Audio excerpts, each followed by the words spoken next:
Vainqueur des 3 grands tours, Vincenzo Nibali est l'un des meilleurs coureurs de sa génération. Il a notamment remporté le Tour de France en 2014 avec une domination sans partage. Dès le 2e jour, à Sheffield, il lève les bras et endosse le maillot jaune.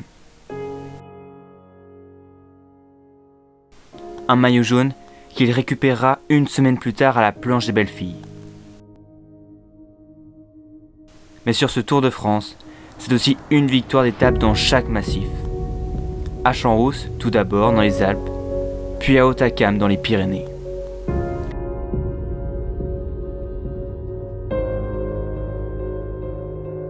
Nibali a surtout forgé sa victoire finale sur l'étape des pavés entre Ypres et Arambert. Une étape que nous allons vous retracer.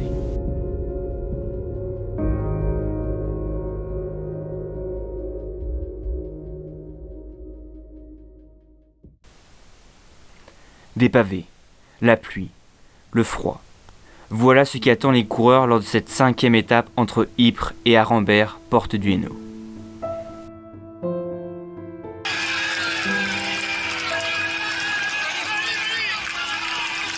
Le stress et la tension sont présents dès le départ de la course. Les leaders savent qu'ils peuvent tout perdre lors de cette journée. Les chutes sont nombreuses, mais une particulièrement va bouleverser le classement général. Une chute de l'un des grands favoris de cette 101e édition, vainqueur du dernier Tour de France, Christopher Froome. On vient de nous annoncer en effet Christopher Froome, nous sommes en train de revenir, donc nous n'avons pas en visu, mais on nous annonce la chute de Christopher Froome, Thierry. Il y a une cassure là en tête du peloton consécutive à la chute, les coureurs de Cannondale, les coéquipiers de Sagan qui roulaient déjà, bien sûr, ne sont pas relevés. Et voilà Froome à nouveau par terre. Ouais, ça fait beaucoup. Hein. Oh là, attention, regardez cette image. C'est la 2e chute. Et attention parce que là, c'est peut-être l'événement du Tour de France. Il est exactement 15h40. Il est 15h40 en direct sur France 2. Christopher Froome est de nouveau tombé ici. Et Christopher Froome, regardez-le, va-t-il remonter sur son vélo? Mal au bras droit cette fois. Mal au bras droit, il s'est retapé. Aïe. Non, je crois que c'est l'image du Tour de France, mesdames et messieurs. C'est la première terrible image du Tour de France. Christopher Froome. Allez, il faut repartir. Le vainqueur du Tour de France 2013 enlève ses lunettes. Il est effondré, presque en pleurs. Christopher Froome va peut-être abandonner sur le Tour de France. Il est tombé hier. Il arrête. Il est tombé hier, il est tombé 2 fois aujourd'hui, c'est ici sa 2e chute. Christopher Froome se tient le bras droit. C'est terminé. C'en est peut-être terminé pour Christopher Froome, on prend un vélo. Mais... Froome n'a même pas mis les roues sur les pavés, qu'il est déjà parti 2 fois au sol. Pour lui, c'en est trop. Le Britannique voit alors ses espoirs de remporter un 2e Tour de France d'affilée s'envoler en éclats. C'est le premier fait marquant de cette étape.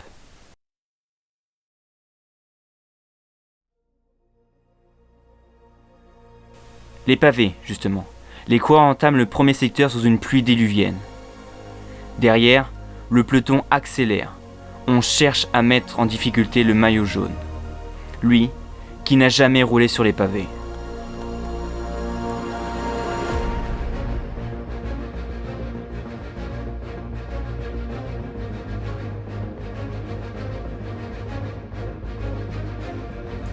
Les secteurs sont glissants et le rendement est presque inexistant pour les coureurs.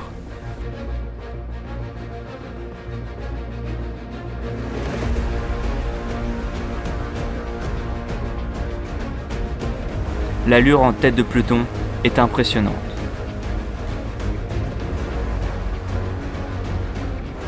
Sébastien Langevel d'en mettre la tête du peloton qui est sur ce 2e secteur pavé du jour.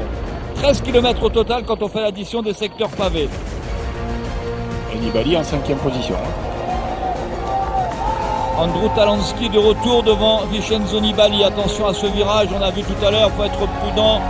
On aperçoit la dextérité sur les pavés de Fabian Cancellara. Voilà Vincenzo Nibali en 4e position, un peu plus, 6e position, super concentré. Il y en a 2 qui m'avaient échappé.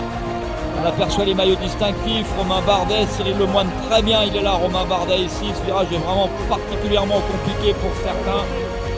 Moi j'ai pas vu Contador encore. Il est là, je crois, Alberto.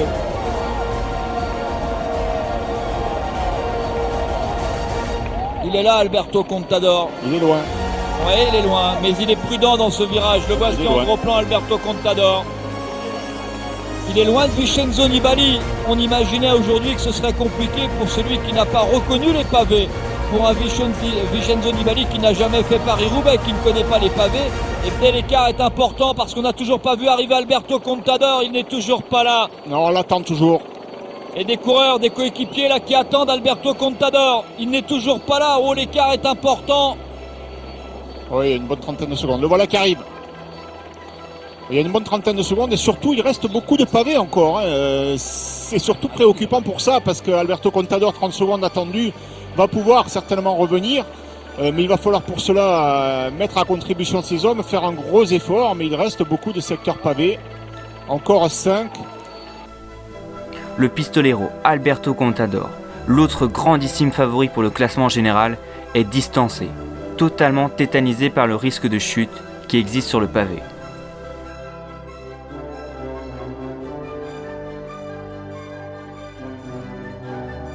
« 2-0-1 » et on voit bien la différence dans le coup de pédale entre Vincenzo Nibali. Regardez la différence entre Vincenzo Nibali et Alberto Contador sur le secteur pavé.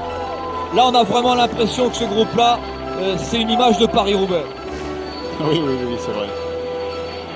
Avec des acteurs un petit peu différents, inhabituels. Mais évidemment, avec ces conditions météo, course extrêmement difficile et délicate, on le savait. Et la confirmation que Nibali est bien un leader solide. L'écart entre le groupe maillot jaune et Alberto Contador augmente de minute en minute. Il me semble qu'il y avait ici Nando et Geraint Thomas. Et Richie Porte aussi ici. Qui part dans la route Geraint Thomas, Richie Porte. On l'a dit, Geraint Thomas, il avait terminé deuxième en 2010 sur cette étape qui arrivait aussi à Arambert, porte du Hainaut. Voilà le groupe avec Alberto Contador, l'écart qui continue de grandir, 2-0-5. Ouais, Contador et Van Garderen vraiment pas du tout à l'aise sur les pavés. Finalement, s'est laissé décrocher de l'échappée pour attendre Vincenzo Nibali. C'était très bien joué tactiquement et depuis qu'il a retrouvé son leader, il est en train de mener un train d'enfer sur les pavés que personne n'arrive à suivre ou presque à part son coéquipier ici. Jakob Fuglsang, il faut s'accrocher du côté de Vincenzo Nibali. C'est dire si Lieu Vestra aujourd'hui était vraiment très fort. Alors quand il est parti dans l'échappée, c'était en pensant à la victoire d'étape et franchement je crois qu'il aurait pu en rêver. Mais là on est dans la tactique de course, là on pense au classement en général. On sait qu'aujourd'hui Alberto Contador va perdre une bataille. Alors il n'a pas perdu la guerre parce que quand la route va s'élever, incroyable. Paris-Roubaix, il ne sait pas ce que c'est, il l'a dit à part un peu à la télé et encore, il ne connaît pas les pavés, il n'avait jamais mis les pieds ni les roues sur ces pavés.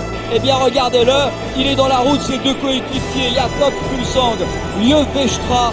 Je vous le rappelle, 15h40, abandon de Christopher Froome, et là il est quasiment 17h et Vincenzo Nibali est en train de frapper sur le Tour 2014.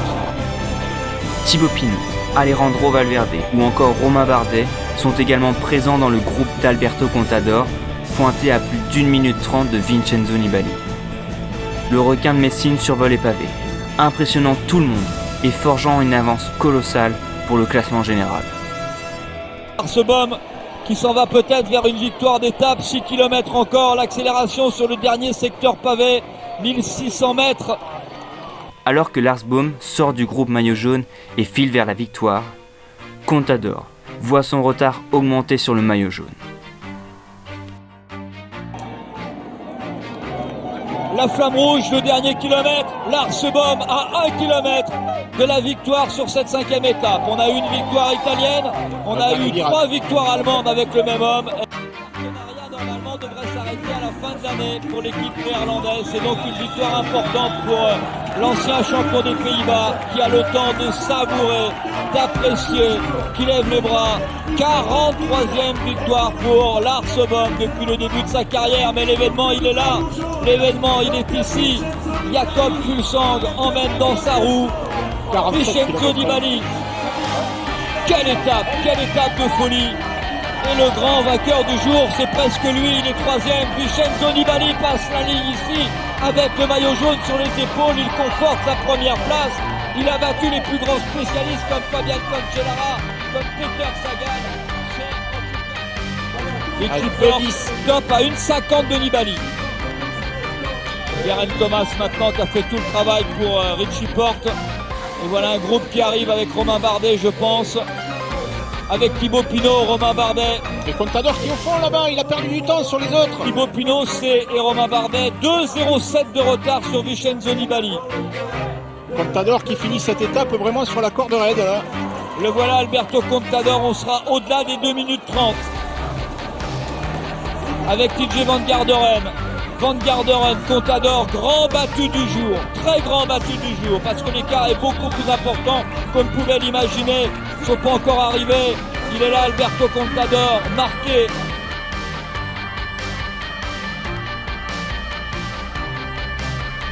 Le Néerlandais remporte alors l'une des étapes les plus dantesques de l'histoire du Tour de France. Le maillot jaune, Vincenzo Nibali, reprendra alors près de 2 minutes à tous ses rivaux, et notamment à l'Espagnol Alberto Contador. Quelques semaines plus tard, il remportera son premier Tour de France et rentrera dans le club très fermé des vainqueurs des 3 grands tours.